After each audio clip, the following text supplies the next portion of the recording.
When Emily and Jason Brown, a successful black couple, walk into one of the city's most exclusive restaurants to celebrate their anniversary, they expect a night of joy and fine dining. But instead, they are met with open hostility and blatant racism. What the restaurant staff doesn't realize is that Emily and Jason are not just any ordinary guests. When the truth of their identities is revealed, the entire city is left in shock. What will happen to the restaurant when the truth comes out? Chapter 1: The Unwanted Guests. It was a crisp autumn evening, and the city was glowing under the soft lights of its bustling nightlife. For Emily and Jason Brown, it was a special night. They were celebrating their 5th wedding anniversary, and they had chosen to mark the occasion at one of the city's most exclusive fine dining establishments, La Bella Vista, a restaurant renowned for its gourmet cuisine, impeccable service, and a clientele of the city's elite. Emily, a respected civil rights attorney, and Jason, a successful venture capitalist, arrived at the restaurant in high spirits. Both dressed to impress, Emily's elegant black dress flowed as she walked, while Jason's tailored suit reflected his polished demeanor. They were the picture of success and happiness, a power couple who had worked hard to build their lives and careers. Tonight, they simply wanted to enjoy a quiet, luxurious evening together. As they approached the entrance of La Bella Vista, Jason held the door open for Emily, who smiled at him lovingly. The soft glow of chandeliers and the muted murmur of sophisticated conversation filled the air. But as soon as they stepped inside, the mood shifted. The atmosphere in the restaurant, once warm and welcoming, seemed to grow colder as they were met with the disapproving gaze of Richard Miller, the maitre d'. Miller, a tall, stern-looking man in his 40s with slick-back hair and an air of superiority, barely concealed his disdain as he looked at them. His eyes swept over their appearance in a way that made it clear he didn't approve of what he saw. Emily and Jason stood there, waiting to be greeted, but the hospitality they expected never came. Instead, Miller offered a curt nod, clearly uninterested in welcoming them. "Can I help you?" he asked in a tone that was more accusatory than polite. Jason, ever the diplomat, smiled and replied, "We have a reservation. Under the name Brown. Table for 2. Miller's expression hardened. He didn't even glance at the reservation book. "I'm afraid we don't have any available tables," he said flatly. Emily furrowed her brow, surprised by the response. She had made the reservation weeks in advance, and the restaurant had confirmed it only a few days ago. She glanced at Jason, unsure of how to respond. Jason, ever patient, nodded toward the book sitting on the maitre d's podium. "Are you sure? My wife made a reservation some time ago." Miller's eyes flicked to the podium, but he made no move to check the book. "There must have been a mistake," he said, his voice cold. "We can't accommodate you tonight." Emily felt a flicker of anger rising in her chest. She knew what this was. This wasn't a mistake, this was a deliberate act of discrimination, but she didn't want to jump to conclusions too quickly. She remained calm, though her voice was firm. "I received a confirmation just this morning," she said, pulling out her phone to show the email. "The table is reserved for us." Miller sighed, his tone growing more dismissive. "I understand, but like I said, we are fully booked. Perhaps you'd feel more comfortable at another establishment." The words hung in the air, laden with a meaning that was impossible to miss. Jason's jaw clenched. He knew exactly what was happening, but he didn't want to make a scene. Not yet. Instead, he tried to defuse the situation. "We'd appreciate it if you could check one more time." Before Miller could respond, 2 white couples entered the restaurant. Without checking for reservations, Miller greeted them with a broad smile, immediately ushering them to their tables. The stark contrast in treatment was impossible to ignore. Emily's heart sank. This wasn't just about a table, this was about who they were. The tension between the couple and the maitre d' was now palpable. Jason took a deep breath, trying to control his frustration. "So there are no tables for us, but you can seat others without a reservation?" he asked, his voice calm but edged with simmering anger. Miller met his gaze without flinching. "Like I said, there must have been a mistake with your reservation. We simply don't have space for you tonight." The ignored guests. At that moment, Claire Robinson, the floor manager, approached. Claire was in her early 30s, a hard-working woman who had earned her position through dedication. Unlike Miller, Claire radiated warmth and professionalism. Seeing the tension, she immediately sensed that something was wrong. "Is there a problem here?" Claire asked, looking between Emily, Jason, and Miller. Before Emily could respond, Miller cut in. "These guests claim to have a reservation, but we're fully booked." Claire, sensing the undercurrent of hostility in Miller's tone, frowned and quickly checked the reservation system on her tablet. "Actually, I see a reservation here for Brown, table for 2 at 8 p.m., she said, turning to Emily and Jason with an apologetic smile. "I'm so sorry about the confusion. I'll take you to your table right away." But before she could lead them to their table, Miller stepped in again.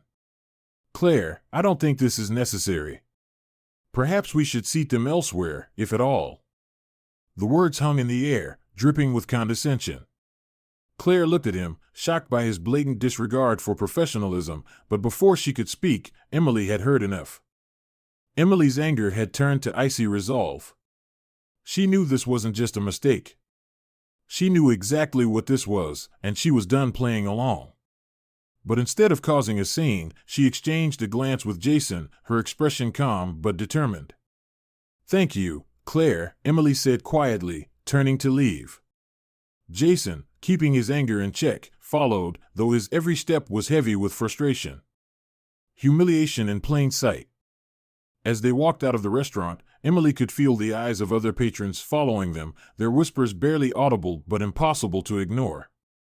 The humiliation stung, but this wasn't the time to let it consume her. Jason placed his hand on her back gently, his touch a silent reminder that they were in this together. "We'll come back," Jason said softly, his voice laced with determination. "But on our terms." The chill of the evening air hit them as they stepped outside. They had come for a celebration, but instead, they had been met with rejection and racism. What La Bella Vista didn't know was that they had just made the biggest mistake of their lives. As they walked away from the restaurant, Emily and Jason knew one thing for sure: this was far from over. Thus began the Browns' journey toward seeking justice, a journey that would expose the restaurant's deep-seated prejudices and ultimately turn the tables on those who had wronged them. But for now, they walked away in silence, knowing that soon, the world would hear their side of the story. Chapter 2: Ignored Apologies. The door to La Bella Vista closed behind Emily and Jason with a soft click, but the heavy weight of humiliation lingered in the air around them. They had walked in expecting an evening of celebration, a moment to enjoy their success and love, only to be met with open rejection and silent scorn. The cold night air outside offered no relief from the sting of what had just transpired. As they stood outside the restaurant, Emily checked her phone one more time, looking at the reservation confirmation in disbelief. There was no mistake. Their table had been reserved, and yet they had been treated as if they didn't belong. Jason was quiet beside her, his jaw clenched in frustration, eyes scanning the busy streets as if searching for some way to make sense of what had just happened. "I knew it from the moment we walked in," Emily muttered, finally breaking the silence. "The way he looked at us. He had no intention of seating us."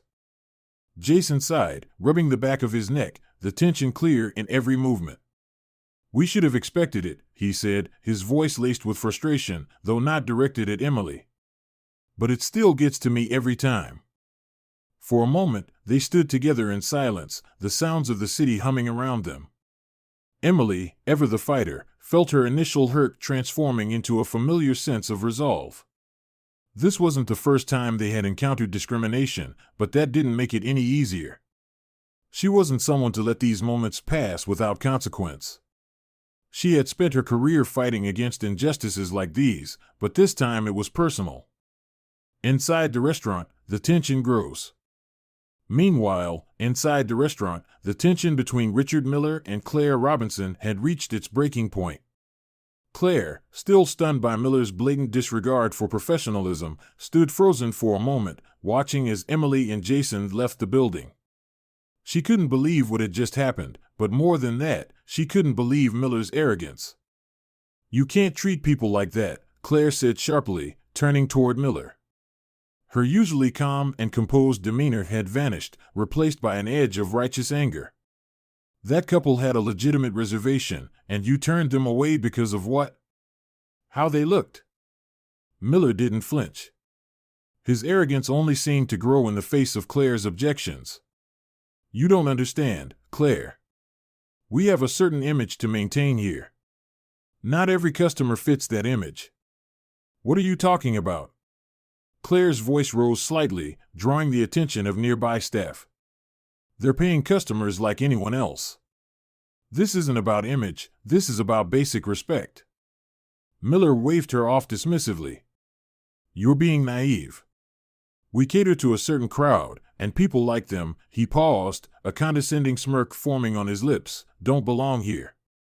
The sooner you learn that, the better. Claire's mouth dropped open, appalled at his words. She had always known that La Bella Vista had a reputation for exclusivity, but she never imagined it ran this deep. What Miller had just said wasn't just about maintaining standards, it was outright discrimination, and it sickened her.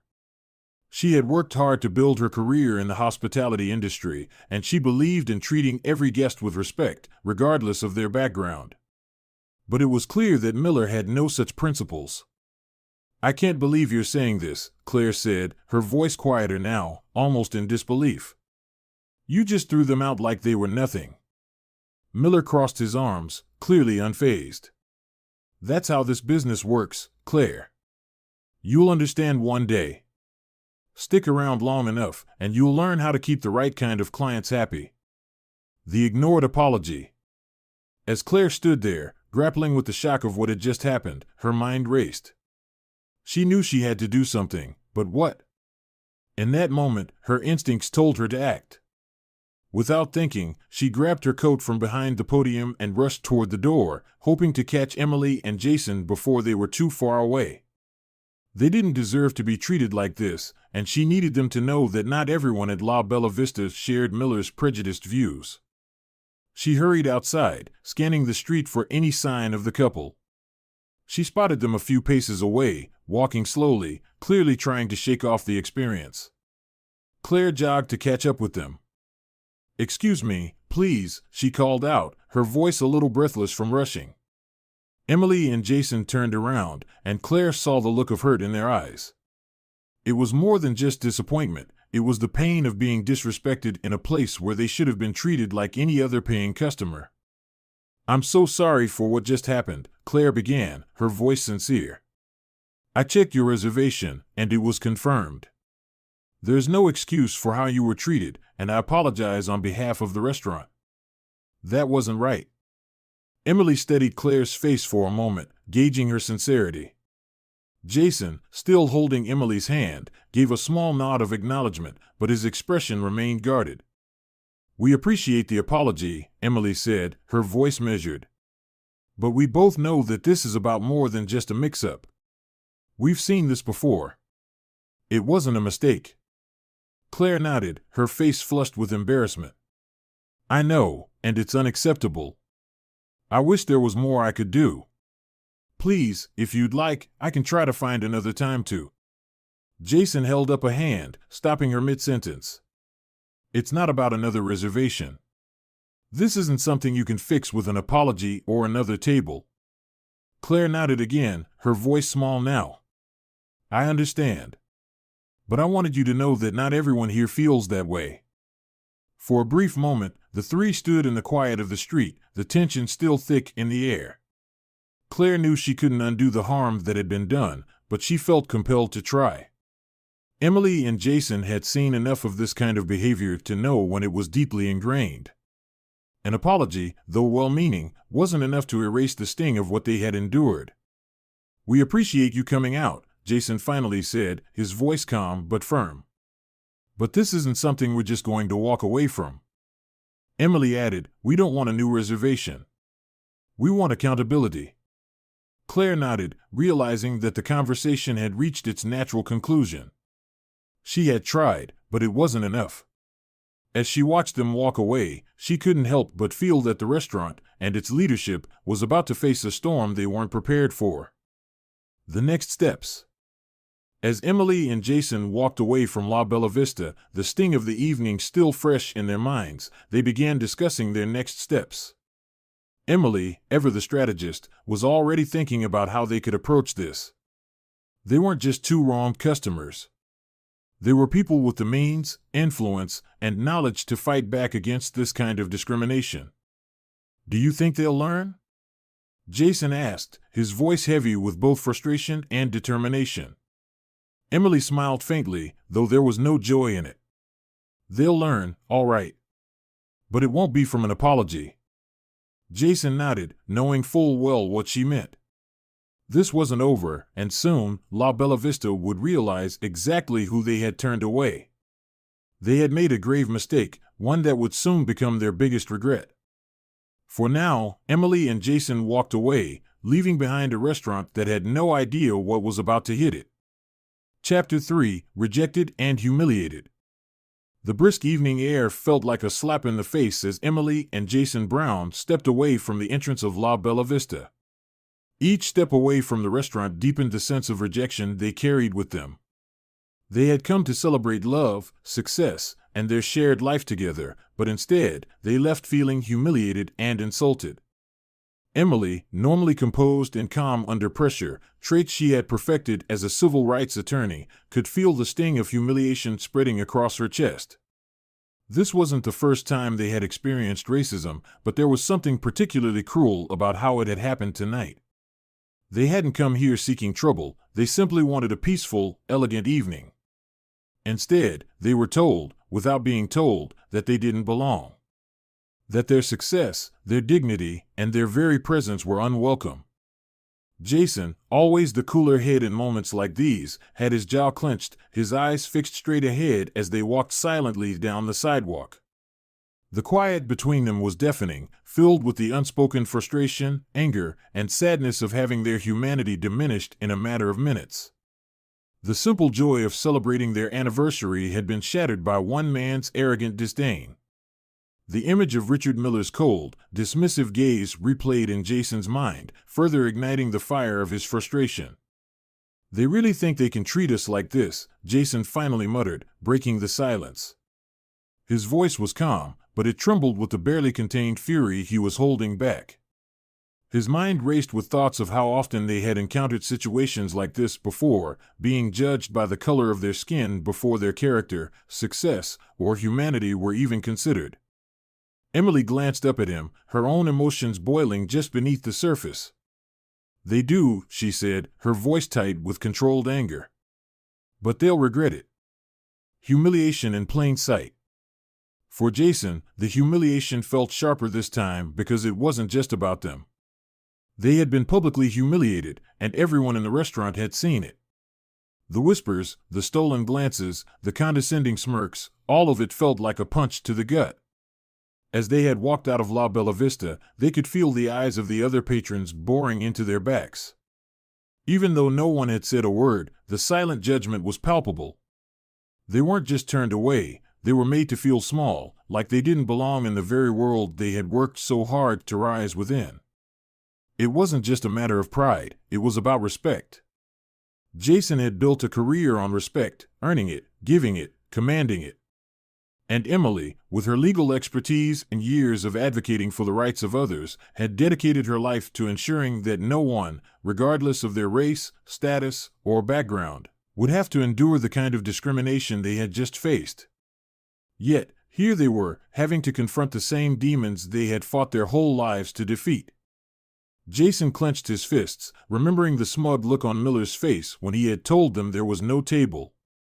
There was no mistaking the message. It wasn't that they didn't have a reservation. It was that they didn't have the right to be there.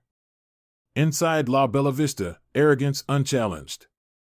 Back inside the restaurant, Richard Miller felt no remorse for what had just happened. He watched through the large, front windows as Emily and Jason walked away. There was no flicker of regret in his eyes, just a sense of accomplishment. He had done what he believed was necessary to maintain the exclusivity of La Bella Vista. To him, the restaurant catered to a certain type of clientele, people who fit the image of luxury and status. In his narrow view, Emily and Jason simply didn't fit, and so he had ensured they were removed. Miller turned back to his station, not even giving the couple a second thought. He felt secure in his decision, convinced that there would be no repercussions. After all, he had been working in the fine dining world for years, and in his mind, this was just how things worked. He had learned the unspoken rules of catering to the elite, the wealthy, the influential, the right kind of people. And in his mind, that didn't include couples like the Browns. But Claire Robinson, the floor manager, was far from indifferent. After witnessing the encounter, she stood in a quiet corner of the restaurant, watching as the couple walked away. Her face was flushed with frustration, her heart pounding in her chest. What had just happened felt deeply wrong. Claire had worked in hospitality for years, and she prided herself on treating every guest with kindness and professionalism, no matter who they were. Seeing Miller's blatant discrimination made her feel sick. How could he do that? Claire muttered to herself, her voice filled with disbelief. She glanced around the dining room, noticing how the other diners had either ignored or silently approved of what had happened. The culture of exclusivity that the restaurant cultivated was clear, and it left no room for people like Emily and Jason. A turning point. Outside, Emily and Jason turned the corner onto a quieter street. Emily finally stopped walking, pulling Jason gently by the arm to pause. She turned to face him, her face calm, but her eyes still burning with the fire of injustice. "We're not letting this go," she said firmly. There was no question in her voice. It was a statement of fact. Jason met her gaze, knowing exactly what she meant. This wasn't just about them, it was about holding people accountable for the way they treated others. It was about making sure that no one else would have to experience the same kind of humiliation and rejection that they had just endured. They had the power to fight back, and they were going to use it. "You're right," Jason agreed. "This isn't over." Emily nodded, feeling the weight of the evening shift from despair to determination. "We'll handle this our way," she said, her voice steady. "We know the law, and we know how to use it." They both knew that La Bella Vista had made a grave mistake, one that would cost them far more than a ruined anniversary dinner. As they walked back to their car, Emily's mind was already racing with plans. This wasn't just about revenge, it was about making sure that people like Richard Miller could no longer hide behind their arrogance and prejudice. Plans for justice. As they drove away from the restaurant, the initial sting of rejection began to fade, replaced by a sense of purpose. Emily, as a civil rights attorney, was well versed in cases of discrimination, but this one was personal. She wasn't just representing someone else, she was representing herself and Jason. And that made her even more determined to see justice served. She glanced at Jason, who was focused on the road, his face still tight with anger. "I'll start making some calls in the morning," she said, her voice calm but decisive. "We'll gather evidence. Build the case. If they think they can get away with this, they're wrong." Jason nodded, his own determination matching hers. "And I'll reach out to some people in the industry," he said. "Let's see how their reputation holds up when this goes public." Together, they were a formidable team: Emily, the sharp-witted attorney who fought against injustice, and Jason, the powerful businessman with the connections to make real change. La Bella Vista had no idea who they had just insulted, but they would soon find out. This was more than just a battle for respect, it was a battle for justice. And Emily and Jason were ready to fight. The humiliation they had endured would not be forgotten, but it would soon become the catalyst for a much larger reckoning. Chapter 4: Secret Plans. As the night deepened and Emily and Jason Brown drove home from La Bella Vista, the sting of humiliation had begun to give way to something far more powerful: determination. The initial shock of being publicly rejected and humiliated had worn off, and now their minds were focused on a new goal: holding the restaurant accountable for its blatant discrimination. Once home, Emily, always the strategist, immediately began to map out a plan. She wasn't just a lawyer, she was a civil rights attorney who had spent years fighting battles exactly like this. But now, it wasn't just about another client, it was about her own life, her own dignity, and the message they could send to countless others who had experienced similar discrimination. Jason, too, had his own plan forming. As a successful businessman with connections across the city, he knew how to leverage his network to strike at the heart of a business's reputation. They were going to attack this injustice on multiple fronts, and La Bella Vista had no idea what was about to hit them. Step 1. Gathering evidence. Emily sat down at the dining table, her phone buzzing with incoming emails and text messages. She had already started reaching out to her contacts in the legal world. The first person she called was her trusted colleague and longtime friend, Matt Sanders, a well-known civil rights attorney who had fought some of the most high-profile cases of racial discrimination in the country. He was someone who understood the magnitude of what they were about to undertake. "Matt, it's personal this time," Emily said as soon as he picked up. There was a brief pause on the other end before Matt spoke, his voice calm but serious. "What happened?" Emily quickly recounted the events of the night, detailing how they had been turned away despite having a reservation and how Richard Miller, the maitre d', had treated them with clear racial bias. Matt listened carefully, occasionally asking questions to clarify details, but it was clear he understood the gravity of the situation. "Classic case of public accommodation discrimination," Matt said when she finished. "We can go after them under the Civil Rights Act, Title II. You've got a strong case, especially if we can gather evidence of other incidents or if the restaurant has a pattern of this behavior." Emily nodded, already mentally compiling a list of actions she needed to take. "I'll start documenting everything. We'll look into their past behavior, see if anyone else has experienced this kind of treatment." Matt's voice took on a determined tone. "I'll help you file the suit. We'll make sure this doesn't just disappear. When people like Miller think they can get away with this, they need to be reminded of the law and the consequences." As they ended the call, Emily felt a renewed sense of focus. This wasn't just about revenge, it was about justice. She knew that La Bella Vista had likely discriminated against others before, and now was the time to bring their behavior into the light. Step 2. The power of influence. While Emily prepared the legal side, Jason took a different approach. His career as a venture capitalist had given him extensive contacts in the city's business community, and La Bella Vista's reputation as a high-end restaurant was a key part of its success. Jason knew how quickly that reputation could be shattered if the right people found out about their discriminatory practices. Sitting down at his desk, Jason began making a series of calls to influential figures in the local dining and hospitality scene.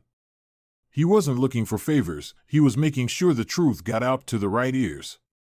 One of his first calls was to Angela Marshall, a restaurant critic and blogger who had significant sway in the city's culinary world. Angela was known for her brutally honest reviews and for using her platform to call out unethical practices in the industry. She and Jason had crossed paths a few times during his investment in various restaurants, and he knew she would be interested in what had happened. "Angela, I've got a story for you," Jason said after the initial pleasantries. "It's about La Bella Vista." Angela was intrigued. "What happened?" "That place has always had a reputation for being elitist, but I didn't think they'd cross a line." Jason explained the evening in detail, describing the cold treatment they had received, the blatant disregard for their reservation, and the humiliation they endured. He made it clear that this wasn't just a one-off incident, it was part of a pattern of behavior that likely stretched back years. Angela listened intently, and by the end of the conversation, Jason could hear the determination in her voice. "They can't get away with this," she said. "I'll look into it. And trust me, if there's a pattern of this kind of discrimination, it's going public." Jason hung up the phone, feeling a sense of satisfaction. He knew that once the story broke, La Bella Vista's image as a luxurious, high-class establishment would take a serious hit. It wasn't just about taking away their reputation, it was about showing them that their behavior had consequences. Step 3. Buying power. While Emily and Jason were focused on justice, Jason had another ace up his sleeve, the power of money. As a venture capitalist, Jason had built his career on investments, acquisitions, and property deals.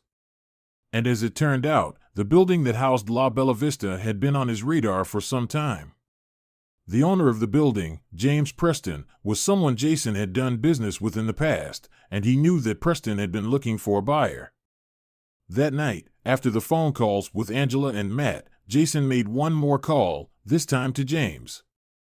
"James, it's Jason Brown," he said smoothly. "I hear you're still thinking about selling that building on Fifth Avenue?" James laughed lightly on the other end. "I've been considering it.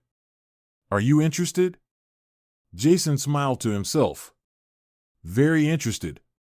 Let's set up a meeting. I think we can work something out." As he hung up the phone, Jason couldn't help but feel a sense of satisfaction. If the restaurant thought they could humiliate them and walk away without consequence, they were sorely mistaken. Soon, they wouldn't just be facing a lawsuit, they'd be facing the prospect of losing their very space. The restaurant's blissful ignorance. Meanwhile, inside La Bella Vista, business continued as usual. Richard Miller had long forgotten the couple he had dismissed earlier in the evening. To him, the night had been a success. The high-profile guests were seated, the wine was flowing, and the exclusive ambience of the restaurant remained untouched. In his mind, he had done his job by maintaining the standards of the establishment. But what Miller didn't know was that outside the walls of his restaurant, a storm was brewing. He had made the mistake of underestimating Emily and Jason, of seeing them as just another couple he could dismiss.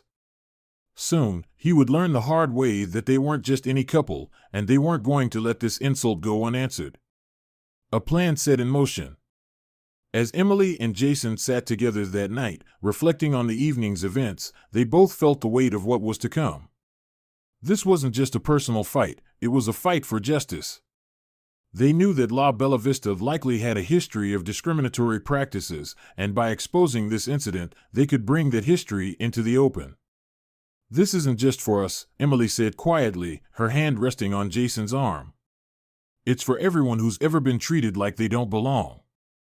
We have to make sure this doesn't happen to anyone else." Jason nodded, his expression resolute. "We will. They're not going to get away with this." Their plan was set in motion. The legal case, the public exposure, and the potential acquisition of the restaurant's very space, La Bella Vista had no idea what was coming.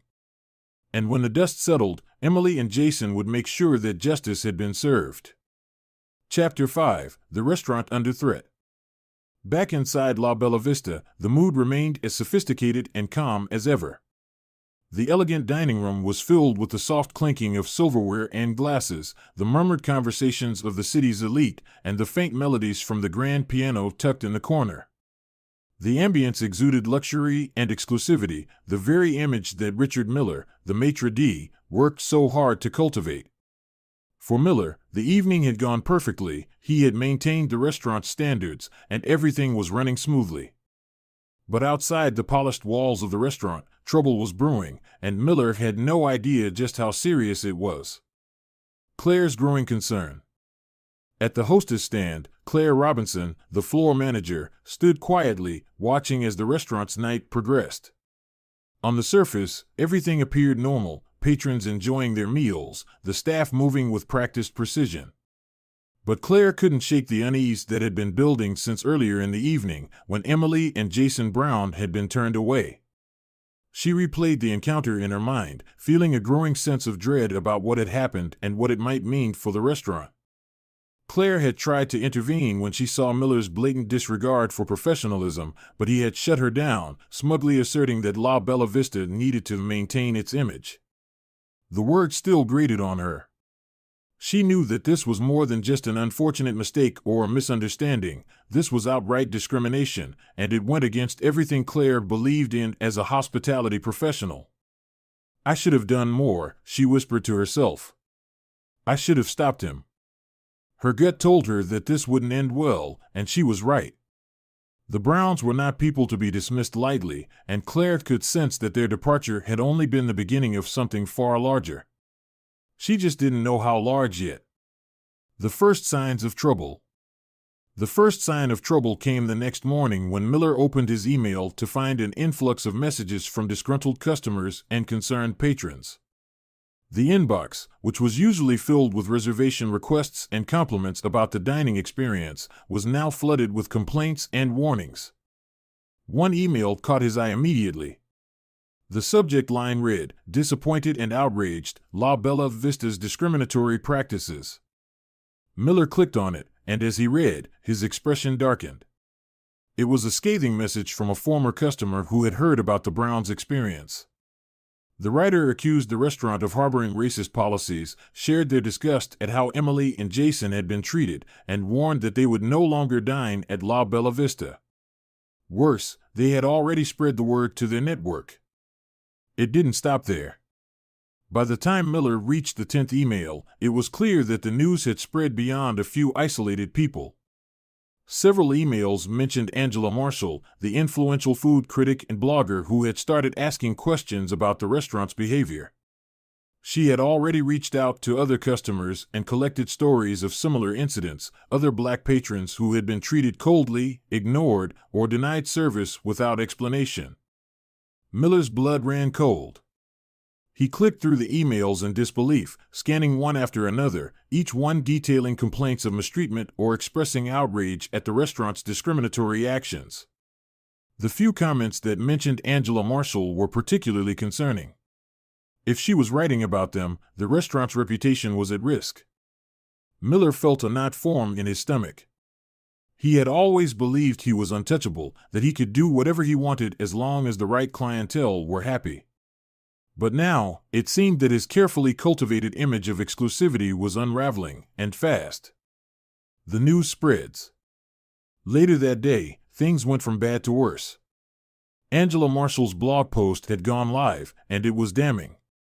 With her signature cutting wit and sharp criticism, she laid out the Browns' experience in full detail, calling out La Bella Vista's discriminatory practices in no uncertain terms. Angela had also uncovered several other stories from past customers who had faced similar treatment, painting a picture of a restaurant that catered to the elite while marginalizing those who didn't fit the image Richard Miller was so desperate to maintain.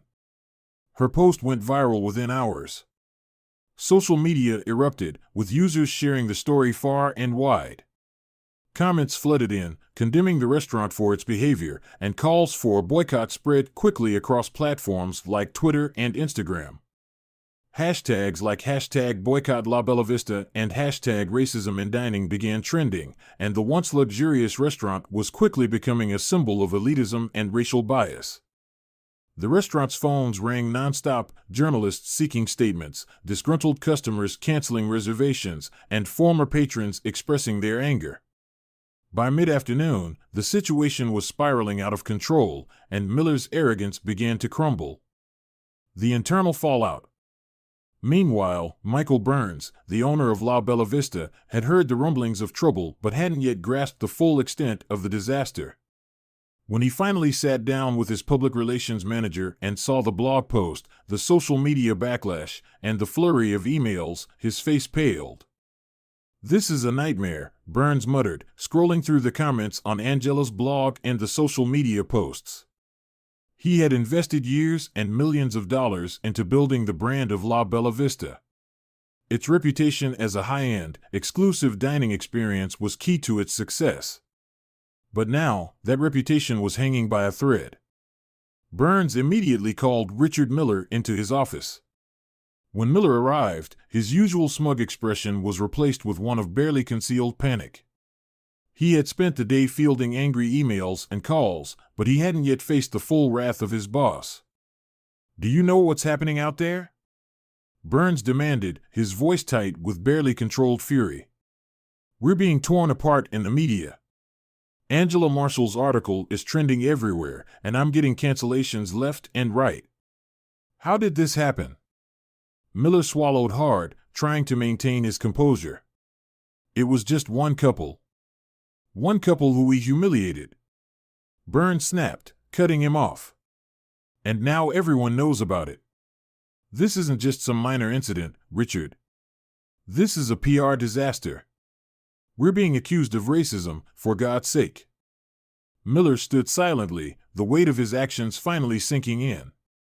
He had underestimated the consequences of his arrogance, and now the entire restaurant was paying the price. What do we do?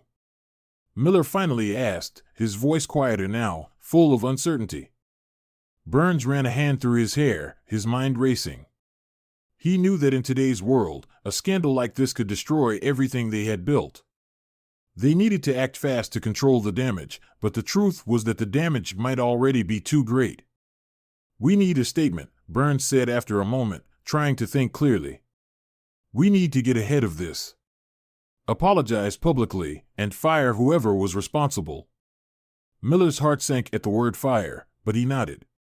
He knew that if anyone was going to take the fall for this, it would be him. Jason's secret move.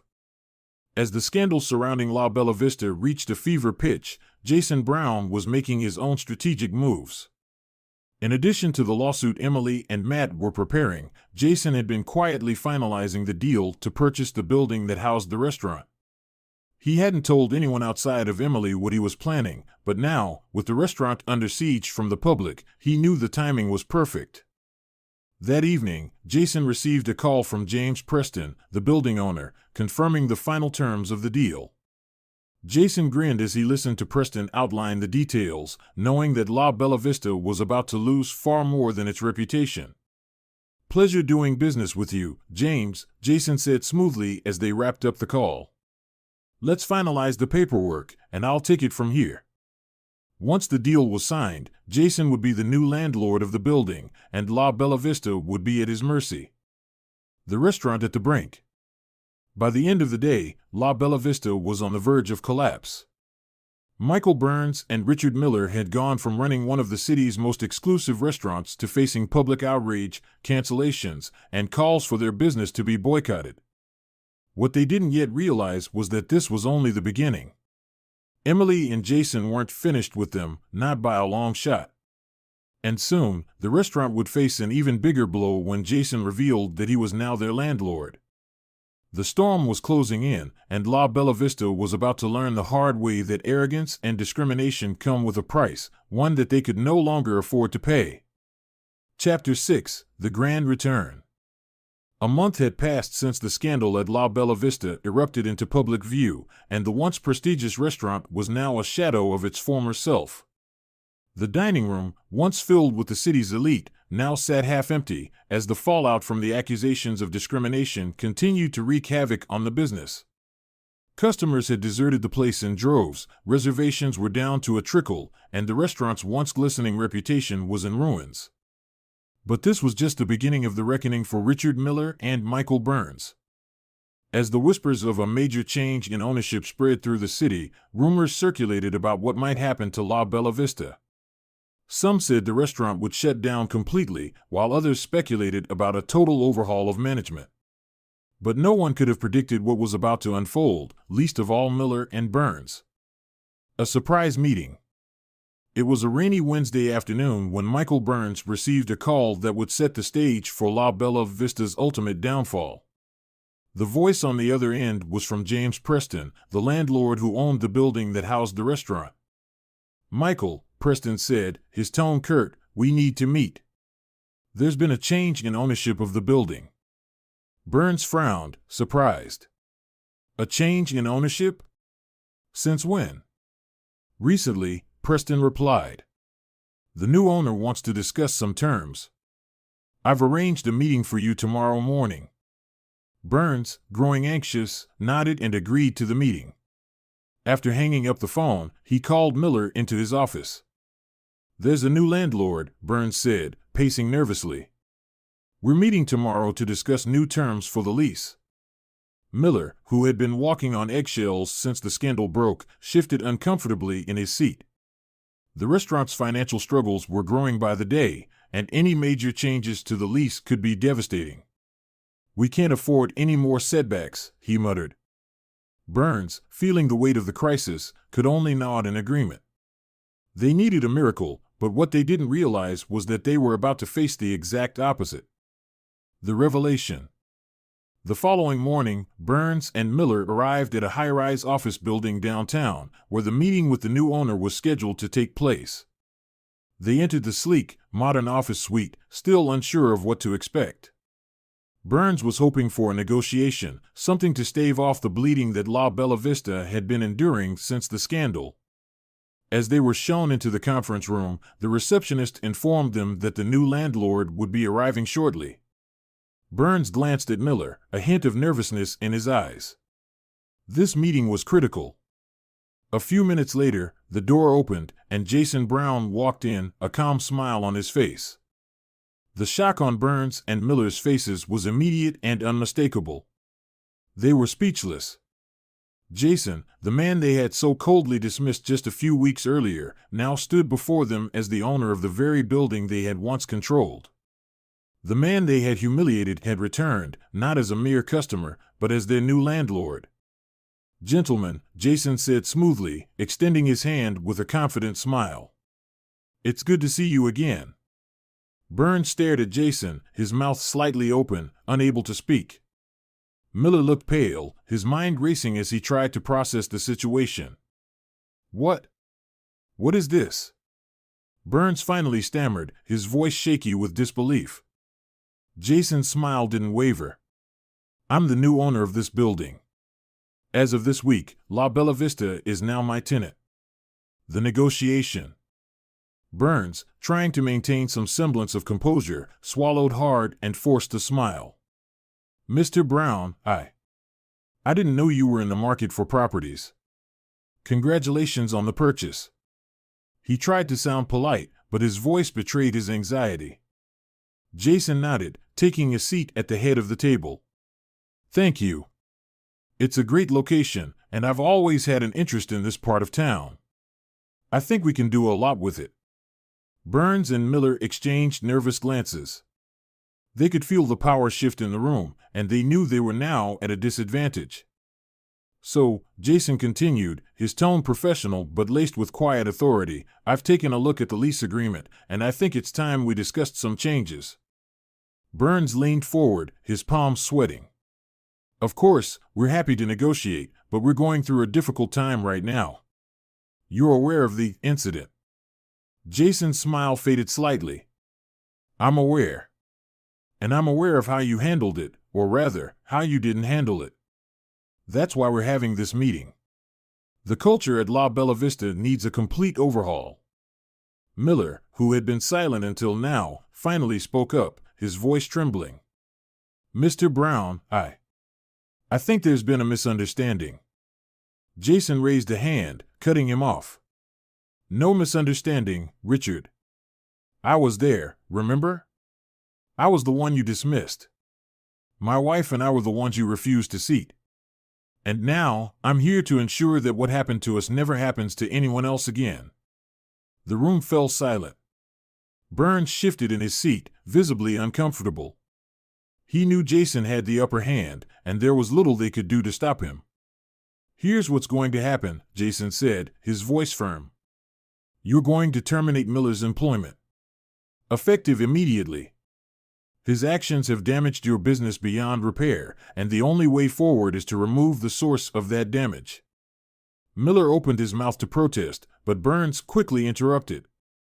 "Of course, Mr. Brown. We can take care of that." Jason leaned back in his chair, satisfied. "Good. That's the first step. The next is ensuring that the staff and management undergo diversity and inclusion training. The culture at La Bella Vista is toxic, and if you want to survive, you need to change. I'll be overseeing these changes personally." Burns nodded, too stunned to argue. He knew there was no point in resisting. Jason held all the power now. The consequences. As the meeting ended, Miller left the room in silence, his career at La Bella Vista shattered.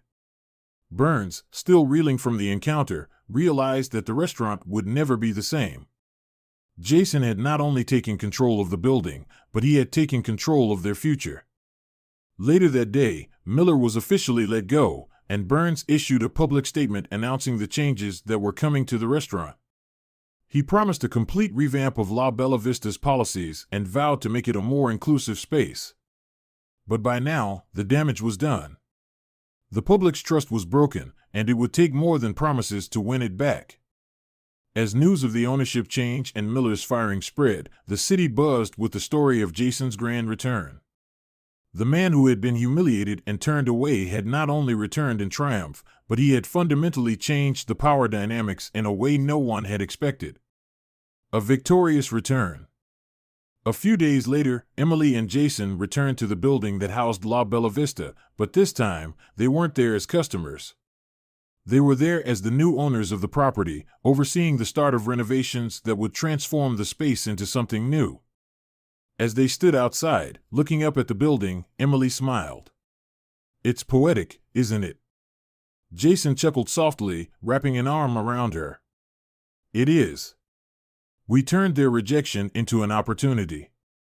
For Emily and Jason, this wasn't just about personal victory, it was about making a statement. They had turned the tables on those who had tried to humiliate them, and in doing so, they had taken control of the narrative. "We're not done yet," Emily said, her eyes sparkling with determination. "There's more work to do." Jason nodded. "But we're on the right track. La Bella Vista may have tried to exclude us, but now we're building something better, something for everyone." With that, they walked inside, ready to oversee the transformation that would change the space and the city forever. The grand return wasn't just about reclaiming dignity, it was about creating a legacy of inclusion, respect, and justice. La Bella Vista's era had come to an end. A new beginning was about to unfold. Chapter 7: Justice Served. In the weeks following Jason Brown's acquisition of the La Bella Vista property, the once-renowned restaurant was thrust into a complete transformation. The elegant facade of exclusivity and elitism that had defined it for so long was being dismantled, piece by piece. For Richard Miller and Michael Burns, the humiliation of losing control over their own business was only the beginning. Justice was coming for them in more ways than one, and it wasn't just in the courtroom. The legal front, Emily's case, takes shape. While Jason had struck at the heart of La Bella Vista by taking over its property, Emily Brown was simultaneously building a legal case that would further hold the restaurant accountable for its discriminatory practices.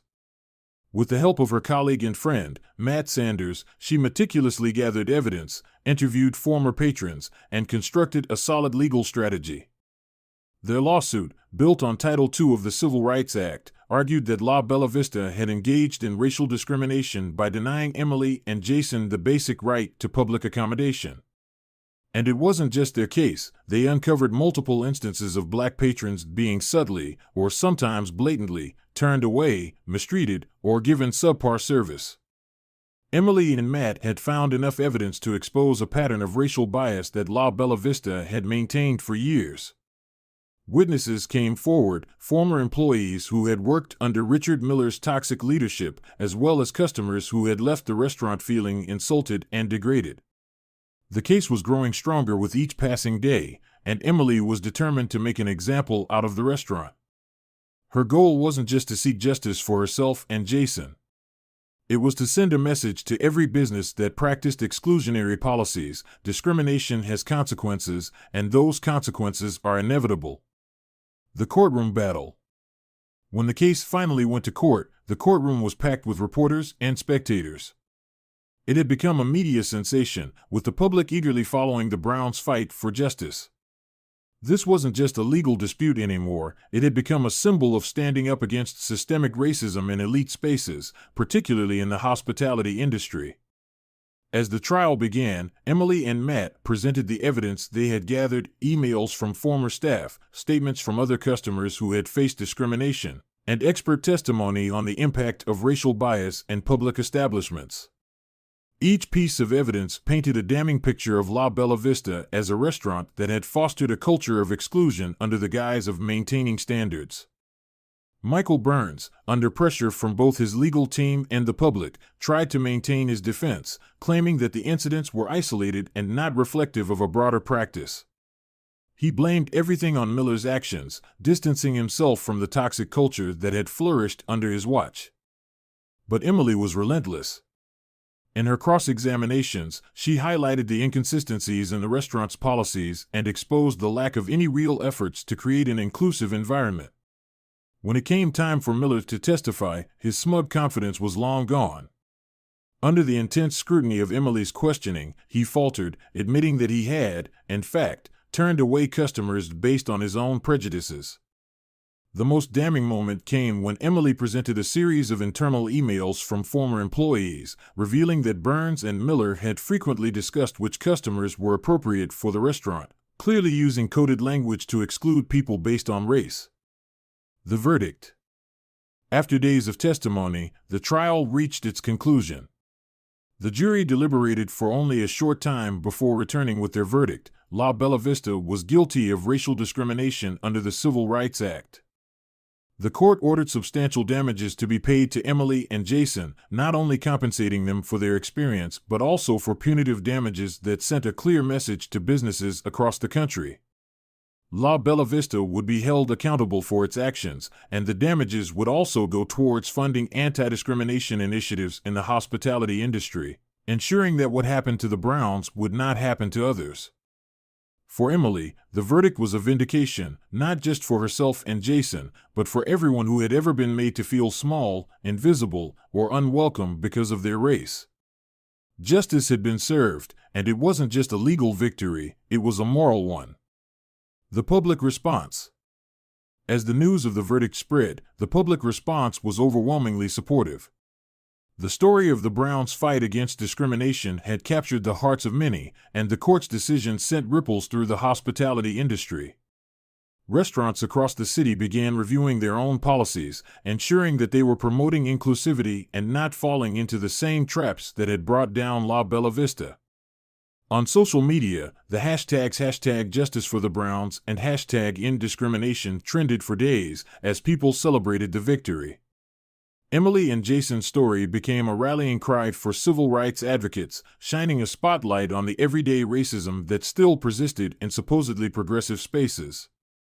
Influential figures in the food industry spoke out, calling for greater accountability and fairness in hospitality, while others praised the Browns for using their platform to stand up for what was right.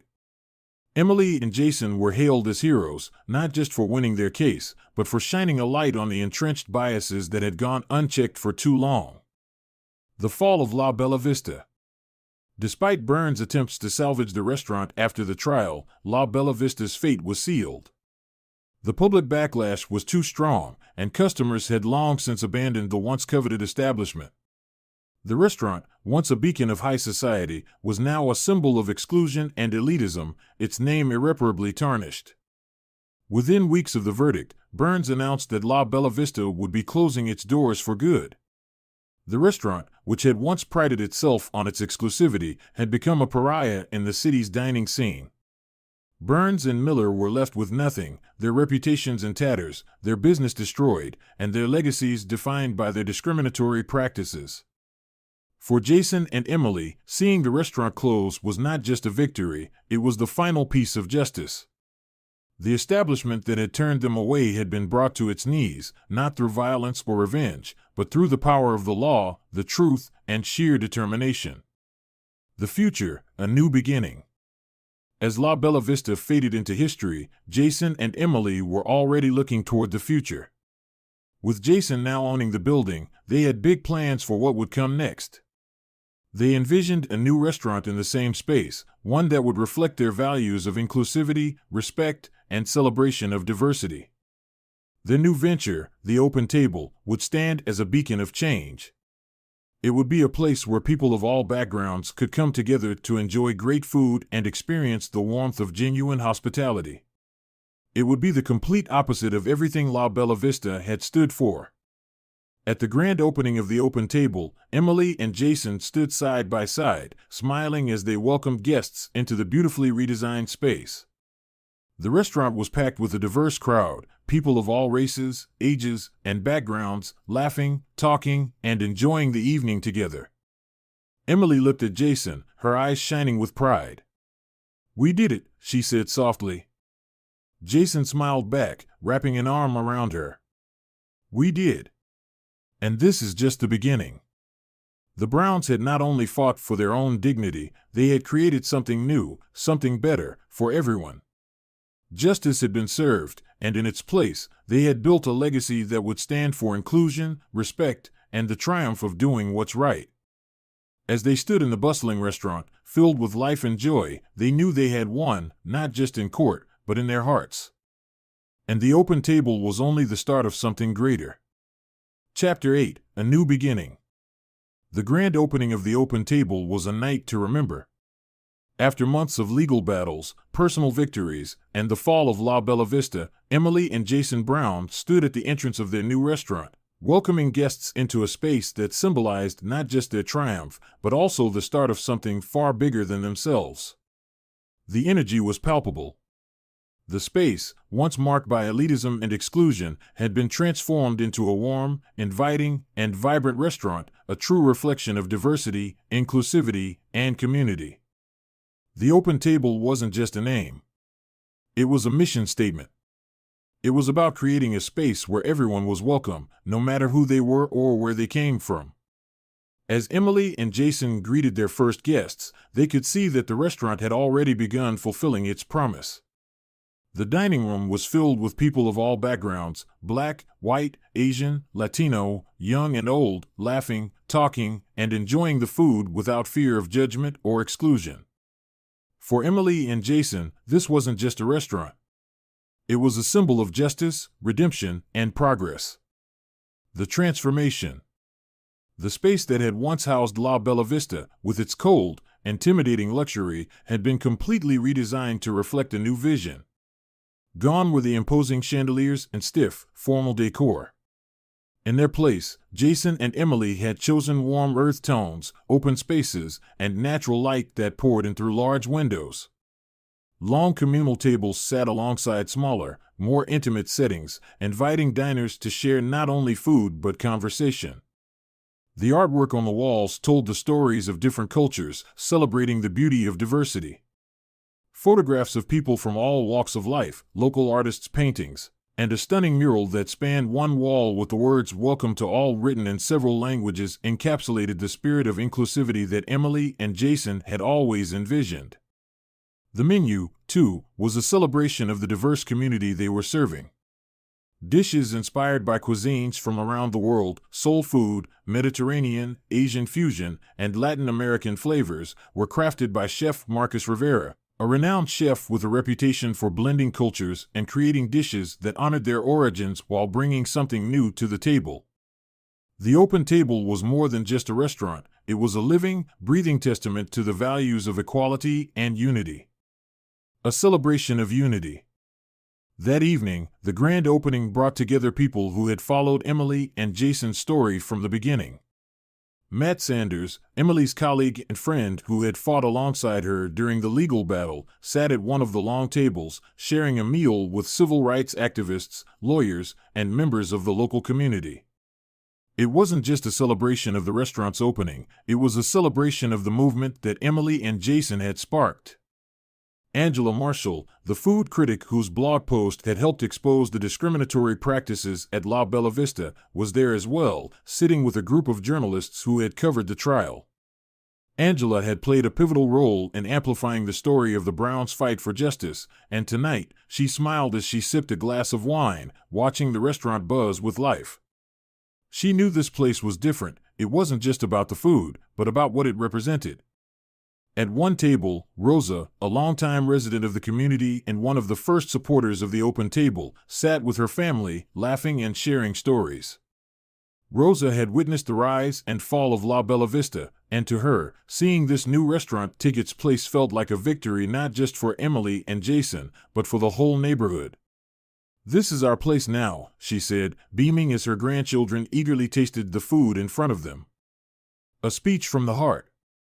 As the evening continued, Emily and Jason took a moment to address their guests. The restaurant had been full for hours, with people chatting, eating, and toasting to the new beginning, but when Jason stepped onto a small platform in the corner of the dining room, the crowd quieted. He stood beside Emily, his hand gently resting on her back as she looked out over the sea of smiling faces. Jason began, his voice strong but filled with emotion. "Thank you all for being here tonight. This restaurant wouldn't exist without the support of this community, without the people who believed in our vision and stood by us when things were tough. The open table isn't just about food. It's about people. It's about welcoming everyone, no matter who you are, where you come from, or what you believe. We want this to be a place where people can come together, break bread, and share their stories. Emily took the microphone next, her voice clear and warm. When Jason and I first envisioned this restaurant, it wasn't just a business idea, it was a response to everything we had experienced, everything we've seen others experience. We wanted to create a space where no one would ever be made to feel like they didn't belong, like they weren't worthy of respect. The open table is for everyone. Whether you're here for a meal, a conversation, or just to feel connected, we welcome you with open arms. As the room erupted into applause, Emily and Jason exchanged a glance, filled with the knowledge that they had succeeded in building something meaningful. This wasn't just a new restaurant, it was the future they had always dreamed of. The impact beyond the walls. What Emily and Jason had created with the open table extended far beyond the walls of the restaurant. Their fight for justice and their commitment to building a more inclusive world resonated throughout the city. Their legal victory had set a precedent, encouraging other businesses to rethink their practices and values. Several restaurants in the city began reviewing their policies, making changes to ensure that discrimination had no place in their establishments. The Brown story became a blueprint for others, an example of how standing up to injustice could lead to real change. Their journey was covered by national media outlets, and Emily was invited to speak at several conferences on civil rights and racial justice. What had started as a personal battle for dignity had grown into a movement, inspiring people across the country to challenge the status quo and demand fairness in every corner of society. Jason, too, had found a new calling. With his background in business, he began working with local entrepreneurs to promote diversity in the city's hospitality industry. He helped fund several minority-owned restaurants and businesses, ensuring that opportunities were being created for people who, like him and Emily, had once been excluded. The open table was not just a restaurant anymore, it had become a symbol of progress, a place where change happened, where the future was being written with every meal shared, every conversation started, and every connection made. A legacy of love and justice. As the night drew to a close, and the last of the guests began to leave, Emily and Jason took a quiet moment to reflect. The restaurant was theirs, and it was thriving, but more importantly, they had created a legacy. "We did it," Jason whispered, looking out over the empty tables, still glowing from the night's energy. Emily nodded, her heart full. "Yes, we did. And this is just the beginning." Together, they had not only reclaimed their dignity, they had created a lasting change that would continue to grow. The battle they had fought at La Bella Vista had been about more than just winning in court, it had been about building something better for the future. And with the open table, they had done exactly that. As they stood in their restaurant, side by side, Emily and Jason knew that they had done more than just open a new restaurant.